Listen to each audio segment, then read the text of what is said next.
भर्गः तत्सवितुर्वरेण्यं भर्गो देवस्य धीमहि धियो यो नः प्रचोदयात्। अज्ञानतिमिरान्धस्य ज्ञानाञ्जनशलाकया चक्षुरुन्मीलितं येन तस्मै श्रीगुरुवे नमः। सर्वे भवन्तु सुखिनः सर्वे सन्तु निरामयाः सर्वे भद्राणि पश्यन्तु मा कश्चित् दुःखमाप्नुयात्। ॐ विश्वानि देव सवितर्दुरितानि परासुव यद्भद्रं तन्नासुव। ॐ शांति शांति शांति।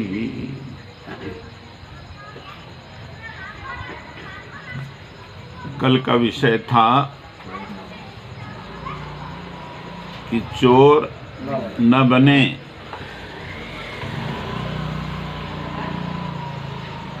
जो केवल अपने लिए ही जीता है, अपने लिए ही कमाता है, अपने लिए ही खाता है, वो चोर है।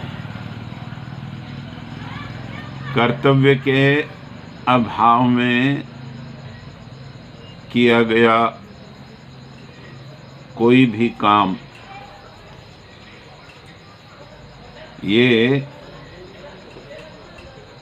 अनुपयुक्त माना गया है। ऐसा करने वाला भी चोर कहलाता है। अपनी क्षमताओं का, साधनों का जनहित के लिए सदुपयोग न करने वाला भी चोर माना जाता है। आज का विषय है बहानों की आड़ ना लें। बहानों की आड़ न लें। नाना प्रकार के बहाने आदमी के पास होते हैं। किसी अच्छे काम को करने के लिए आदमी इसलिए तैयार नहीं होता कि अमुक काम है। आत्मकल्याण की दिशा में आदमी का रस नहीं होने के कारण, लोक कल्याण की दिशा में आदमी का रस नहीं होने के कारण वो अनेक बहानों की आड़ लेता है, बहाना करता है। घर की दिक्कत से लेकर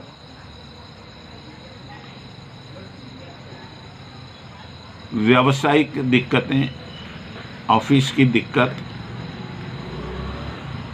वास्तव में उसका अपना रस विकसित नहीं होता। यही होता है, जहां रस है वहां समय है, और जहां रस नहीं है वहां किसी के पास भी समय नहीं, फिर बहाने ही बहाने।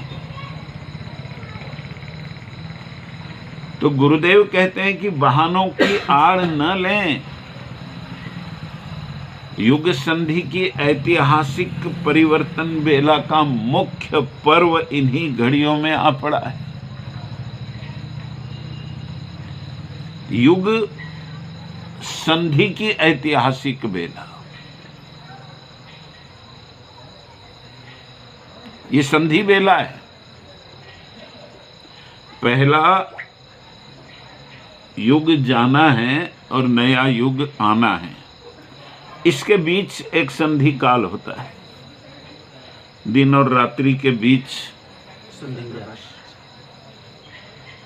और रात्रि और दिन के बीच में भी एक संधि काल होता है। संध्या काल और ब्रह्म मुहूर्त जिसको हम बोलते हैं, ये संधि काल ही होती है, प्रभात काल। अब युग परिवर्तन जैसे अति महत्वपूर्ण विशेष पर्व की संधि बेला, अब ये मुहूर्त, या ये निश्चय, ये आपका या हमारा नहीं, परमात्मा का है, भगवान का है। उसने सोच लिया कि अब युग परिवर्तन होना चाहिए।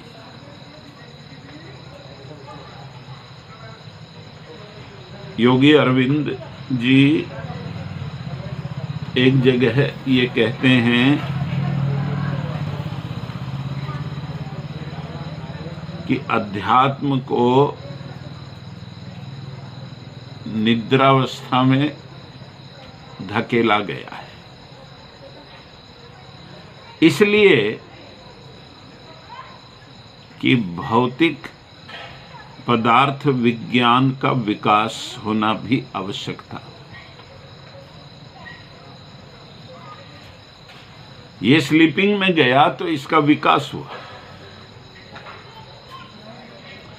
अब भौतिक विज्ञान का, पदार्थ का इतना विकास हो चुका है, पर अध्यात्म की शक्ति, यह अध्यात्म, ये थोड़ा सा पिछड़ गया। इसलिए क्या हो रहा है कि सारी दुनिया भौतिकता की अंधी दौड़ में फंस गई।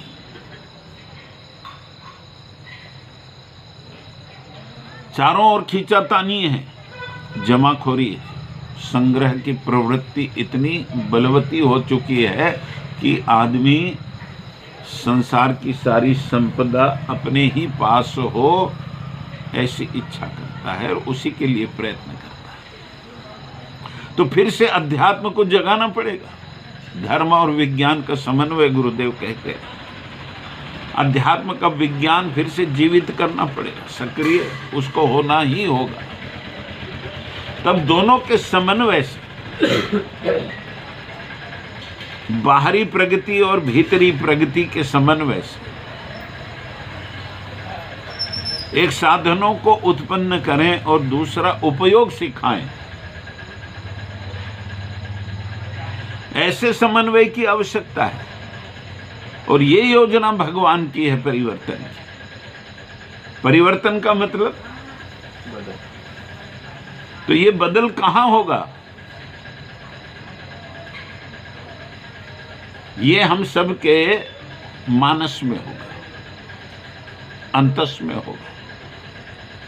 चिंतन, चरित्र और व्यवहार में परिवर्तन होगा। आदमी की सोच बदल जाएगी, चिंतन की धाराएं बदल जाएगी, तभी तो परिवर्तन आ सकता है। यदि आदमी अपने चिंतन को जैसा कल था आज है और ऐसा ही बनाए रखना चाहता है तो परिवर्तन की कोई संभावना सामने नहीं आ सकती। इसको समझना हो तो इस तरह समझ सकते हैं कि नारे बहुत अच्छे अच्छे लगते हैं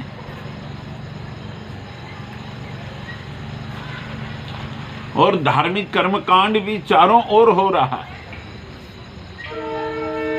प्रवचनों की, कथाओं की श्रृंखला निरंतर अविराम चल रही है, फिर भी कहीं परिवर्तन दृष्टिगोचर नहीं होता। इसका क्या कारण है? मनुष्य का आचरण नहीं बदल रहा है।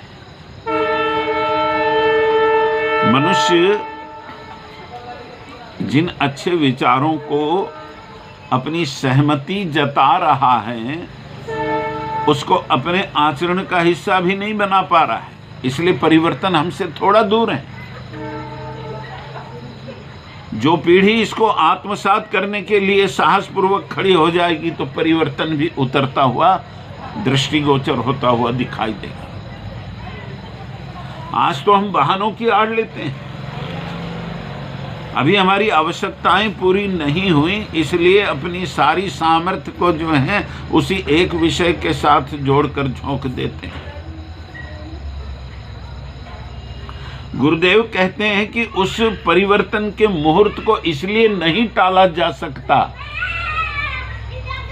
कि अमुक को अमुक प्रकार की कठिनाई इन दिनों है, अमुक व्यक्ति को अमुक प्रकार की कठिनाई है। हम घरों में देखते हैं ना कि शादी का मुहूर्त निकालने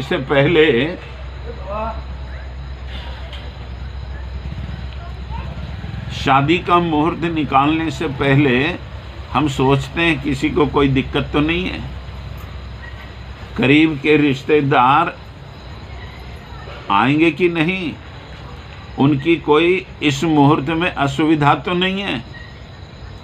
और फिर हम सबकी सुविधाओं को खोज करके सुविधा पूर्ण मुहूर्त निकालने का या दिन तय करने का प्रयास करते हैं। पर परमात्मा लाचार नहीं है, उसने सोच लिया परिवर्तन, और संधि ये हमारे लिए है कि उसकी इच्छा को समझते हुए अपने समय का सुनियोजन परिवर्तन में सहयोग के रूप में कर ले तो श्रेय के भागीदार बन सकते हो। अपने समय, श्रम, मनोयोग को भगवान के काम के साथ जोड़ दें या परिवर्तन के इस पर्व के साथ जो जोड़ पाएगा, अपनी एनर्जी, शक्ति उसके साथ लगा देगा, वही व्यक्ति श्रेय का अधिकारी हो सकता है। समय को जिसको पहचानना आ गया वो सम्मान भी ले जाएगा, वरना आदमी जो है हाथ मलता रह जाएगा। गुरुदेव कहते हैं कि पछताना उनको पड़ेगा जिनको जगाया गया था, जिनको संकेत दिए गए थे, जिनको कहा गया था कि युग परिवर्तन आ रहा है, सचेत किया गया, इसमें सहयोग के लिए प्रवृत्त किया गया, प्रेरित किया गया।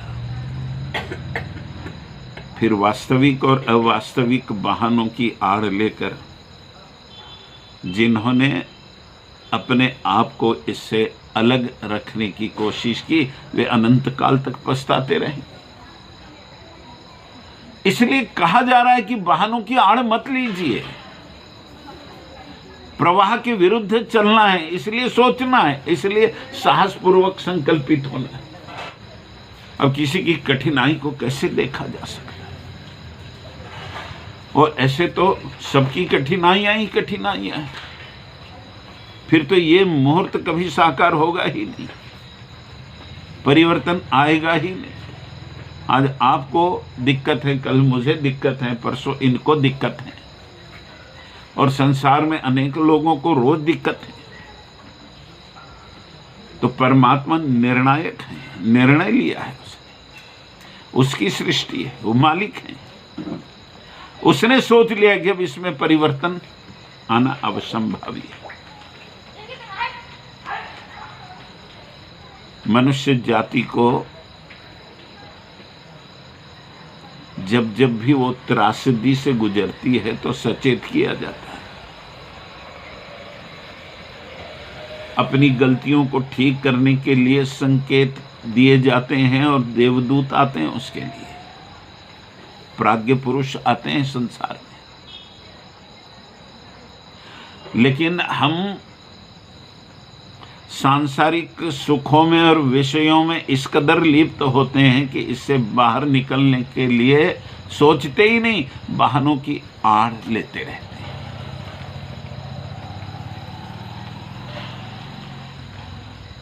अमुक के सब काम हो जाने के पश्चात निश्चिंत हो जाने तक प्रतीक्षा करनी। कोई क्या सोचता है, कोई क्या चाहता है, इसकी परवाह कालचक्र को कभी नहीं होती। मृत्यु आती है, काल जब आता है और जीव को ले जाता है, तो ये परवाह नहीं करता कि इसकी परिस्थिति प्रतिकूल है, अभी ये अपने बेटों बेटियों से या पोतों पोतियों से नहीं मिल पाया है, इसको कुछ बोलने का अवसर दे देना चाहिए। वो तो निश्चित समय के ऊपर अपना काम कर कर चला जाता है, तुम पीछे जो है रोते कलपते रहो, कोसते रहो। भगवान को कोसने वालों की कमी कहाँ है? अपने मन के जैसा नहीं होता है तो भगवान को कोसने लगते हैं, इसकी परवाह वो कहाँ करता है? कितने लोग दूषण लगाते हैं, पर वो टस से मस नहीं होता, वो तो सिर्फ अपना काम करना जानता है। उसके संकल्प से सृष्टि का निर्माण हुआ और उसके संकल्प से ही परिवर्तन भी हो जाएगा। आप और हम वाहनों की आड़ लेते रहेंगे तो श्रेय से वंचित रह जाएंगे। अवसर को खो देने का दुख अनेक जन्मों तक हमारे साथ चल सकता है।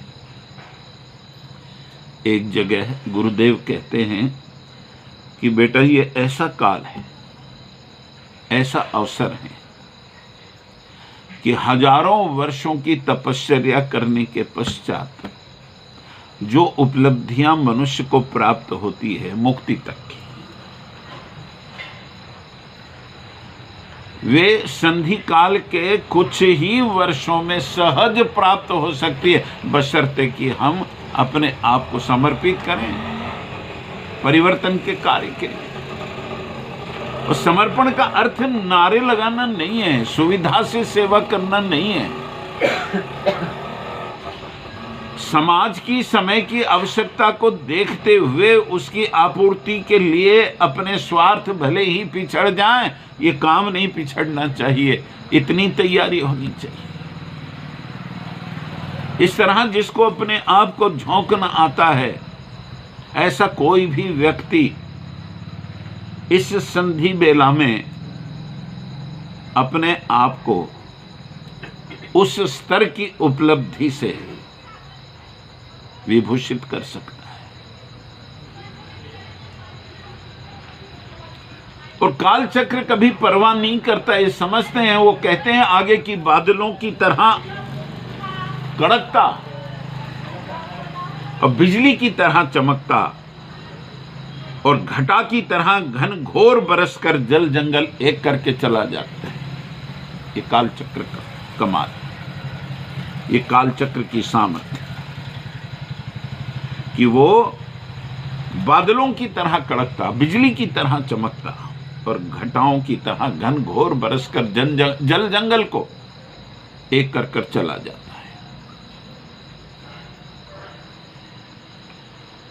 परिवर्तन की प्रक्रिया को ऐसी ही सुनियोजित मदमस्त हाथी की तरह उद्दंडता ही समझा जा सकता है।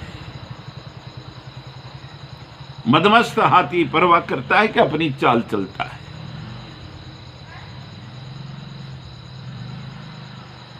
किसी की परवाह नहीं करता।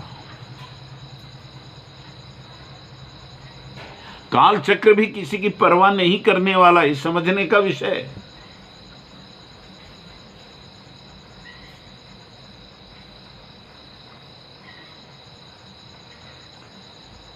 इसलिए क्या किया जा रहा है इन दिनों? जागृत आत्माओं की पीठ पर उद्बोधनों के चाबुक लगाए जा रहे हैं। उद्बोधनों पर उद्बोधन दिए जा रहे हैं और ये चाबुक इसलिए जमाए जा रहे हैं कि अवसर को टालने के लिए वास्तविक अवास्तविक वाहनों की आड़ कोई ना ले। जागृत आत्माएं कौन?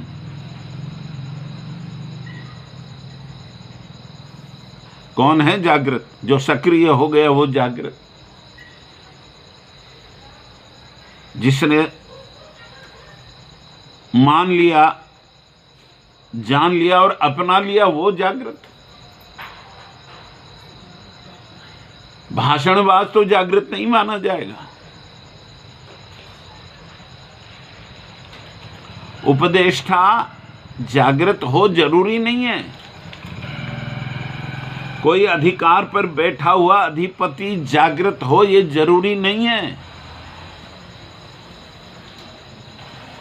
जागृत तो उसको कहा जाता है कि जो उठता है और निरंतर सजगता पूर्वक उठता ही रहता है। हम में से कई लोग कुछ क्षणों के लिए जागृत होते हैं, कुछ समय के लिए जागृत होते हैं, अच्छे कामों में हाथ भी डालते हैं, वहां अपनी सक्रियता भी दिखाते हैं, और पीछे जो हैं हम रुक जाते हैं, हम पिछड़ भी जाते हैं। इसलिए पिछड़ जाते हैं या रुक जाते हैं कि तब हम जागृत नहीं होते। निरंतर जागृत रहना पड़ेगा, प्रहरी की तरह। सीमा पर प्रहरी जो है 24 घंटे हर पल हर क्षण जो है जागृत होता है। कहीं से कोई सेंध ना लगा दें, कोई घात ना कर दे। मेरे राष्ट्र की रक्षा करना मेरा धर्म है, तो आंखों में तेल डाल करके जो है वो ये देखता है कि कहीं से कोई शत्रु आ तो नहीं रहा। जागृत आत्माएं तो उनको कहा जाएगा कि जो सिद्धांतों के लिए अपनी श्रद्धा को निष्ठा में रूपांतरित करते। पद पाकर मैं बड़ा आदमी बन गया,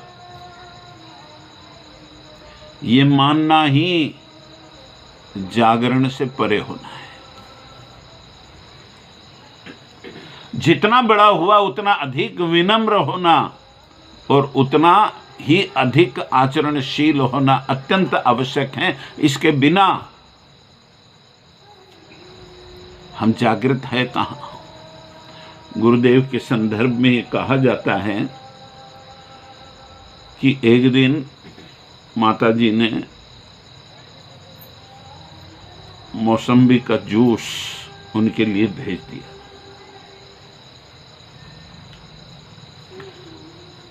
लेखन कर रहे थे, वो अपने काम में मग्न थे, गिलास उठाया, पी लिया, फिर उनके समझ में आया कि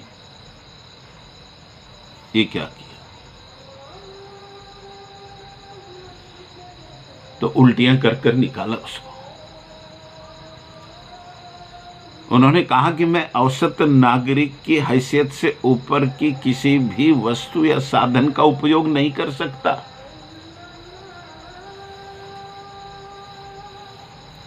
कोई आता तो बटन लगाते और पंखा चला देते थे, जाते ही पंखा बंद कर देते थे। मेरे लिए तो उतने ही साधन हैं जितने की मुझे आवश्यकता है, और औसत नागरिक से अधिक की आवश्यकता लेना कल का विषय था अपना, कि हम चोर ना बनते। ऐसे चोर बनता है, कभी अपने लिए प्रयोग नहीं किया। अपने कपड़ों को ठीक से सलवट निकाल करके उसकी घड़ी करके तकिए के नीचे दबा देते थे, बस वही प्रेस होती थी उनकी। ये जीवन है, ये आचरण है, तभी तो आदर्श जीवित होते हैं। और कोई जीवित व्यक्ति ही किसी दूसरे व्यक्ति को जीवित कर सकता है। बहुत अच्छी बात कही रविंद्रनाथ टैगोर कि जल बिंदुओं से जैसे जलाशय भरते हैं और आग से आग को जलाया जा सकता है, ठीक वैसे ही प्राण से ही प्राण को सचेत किया जा सकता है। जागृत आत्माएं ही किसी को जागृत कर सकती है। तो हम जागृत आत्मा बने, किसी को जागृत करने वाली जागृत आत्मा। हम जागेंगे ही नहीं, बहानों की आड़ लेते रहेंगे। न अपने आलस्य को छोड़ेंगे, न प्रमाद को छोड़ेंगे, पर मान सम्मान के लिए आतुर होकर के अगली कतार में खड़े होते दिखाई देंगे। हम जागृत आत्मा नहीं माने जा सकते। इसलिए उद्बोधनों पर उद्बोधनों के चाबुक शब्दों का प्रयोग देखिए कितना सुंदर है। चाबुक जमाए जा रहे हैं कि जाग जाओ। ये उद्बोधन मात्र शब्द नहीं है। बहुत हो गया शब्दों का छल। इनको अर्थ भी है, और इन शब्दों का अर्थ अपने जीवन से जब तक आचरण से प्रकट नहीं होगा, हम कैसे जागृत हैं? कौन कहेगा हमें हम जागृत हैं?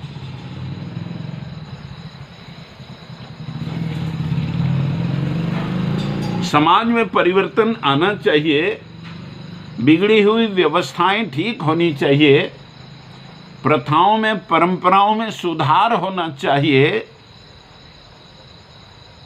हमारे घर दुर्घटना होती है तो संस्कारों की याद आती है। समाज बिगड़ गया, बलात् अपने भीतर से शब्द फूटते हैं। पर परिवर्तन के लिए कोई तैयार नहीं। अपना समय निकल गया, अपना काम बन गया, पर समाज के प्रति अपनी कोई जिम्मेदारी है। एक स्वस्थ समाज के लिए स्वस्थ परंपराओं को स्थापित होने की आवश्यकता है। इस पर कोई चिंतन नहीं। कैसे जागृत हैं? और भाषण देकर के हम खुश हो जाते हैं। सुधार की बातें कर कर अपने कर्तव्य की इतिश्री मानते हैं। ऐसा तो कोई व्यक्ति जागृत आत्मा नहीं हो सकता। इसलिए कहा जा रहा है कि हे जागृत आत्माओं,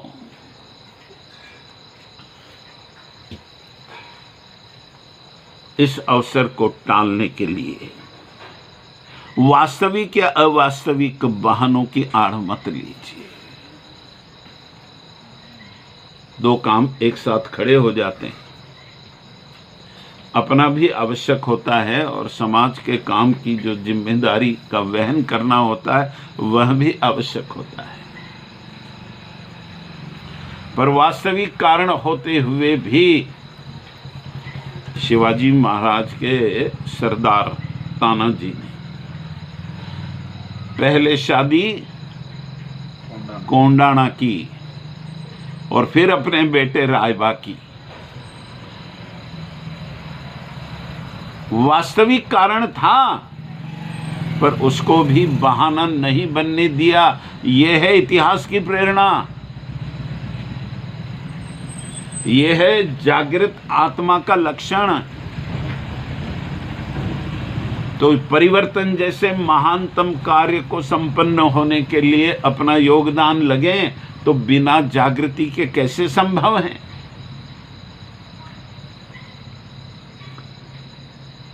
चेतावनी है आगे कि समय किसी की प्रतीक्षा नहीं करने वाला।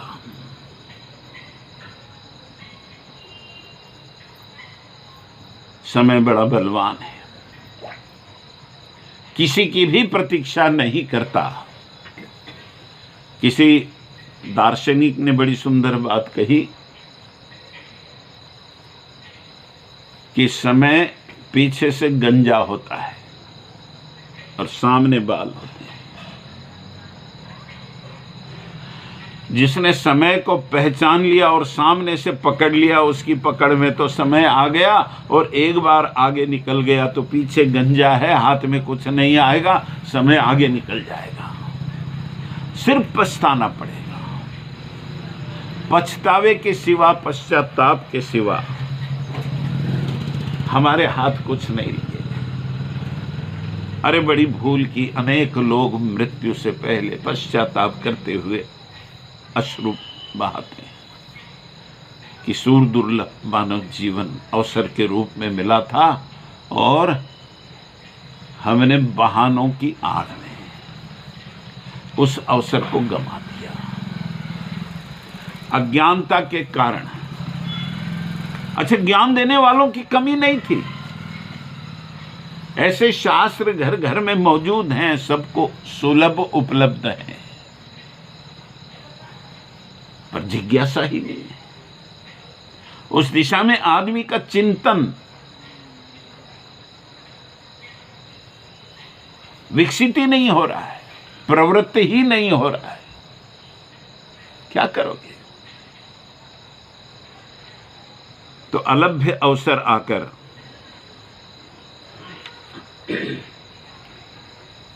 हमारी उपेक्षा के कारण यदि वो चला गया तो अनेक लोग पछताएंगे, पर जागृत आत्माओं को तो इतना पछताना पड़ेगा, इतना पछताना पड़ेगा कि वे अनंत काल तक पछताते रहेंगे।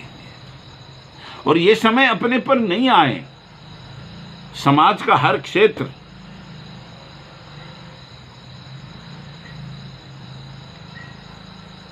भ्रष्ट हो चुका है, सृष्ट करने की आवश्यकता है। सभी जगह कमियां आ चुकी है, सारे उपक्रम, सारी सोच, सारे क्रियाकलाप दूषित हो चुके हैं। उनको शोधित करने के लिए हम सबको महापुरुषार्थ करने की आवश्यकता है। और प्रत्येक व्यक्ति के पास में अपनी अपनी अलग अलग विशेषताएं होती है, और हर विशेषता मिलकर ही एक समृद्ध समाज की निर्मित कर पाते हैं। तो अपने क्षेत्र में हम क्या सुधार कर सकते हैं, अपने क्षेत्र की मलिनता को हम कैसे नष्ट कर सकते हैं, अपने क्षेत्र के दोषों को हम कैसे निकाल सकते हैं। फिर वो व्यवसाय का क्षेत्र हो, वो ज्ञान का क्षेत्र हो, वो कर्म का क्षेत्र हो, वो श्रम का क्षेत्र हो, जो कुछ भी हो, कला कौशल जो भी हो, सभी जगह शोधन की प्रक्रिया से गुजरना पड़ेगा। और जागृत आत्मा बनकर पूर्ण सजगता के साथ बहानों की आड़ लेकर काम नहीं चलेगा। और समय किसी को माफ करने वाला नहीं है, ये चेतावनी है आज के विषय में। और समय से डरो।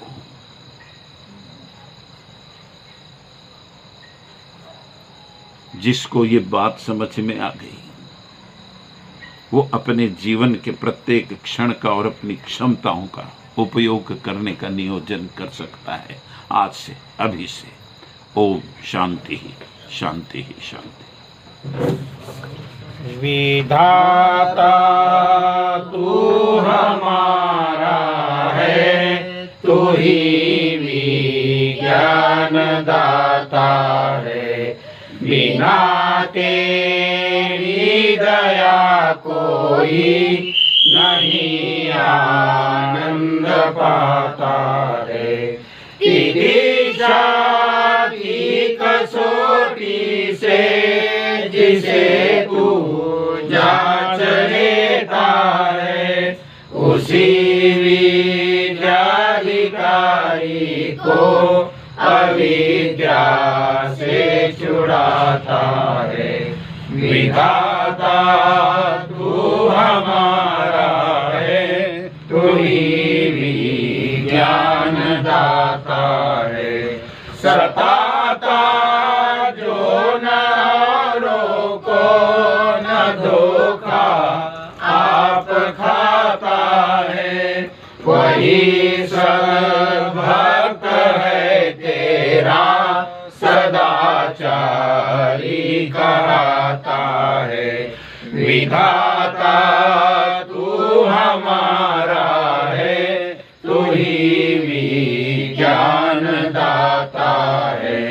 सदा जो न्याय का प्यारा प्रजा को दान देता है, महाराजा उसी को तू बड़ा राजा बनाता है। विधाता तू हम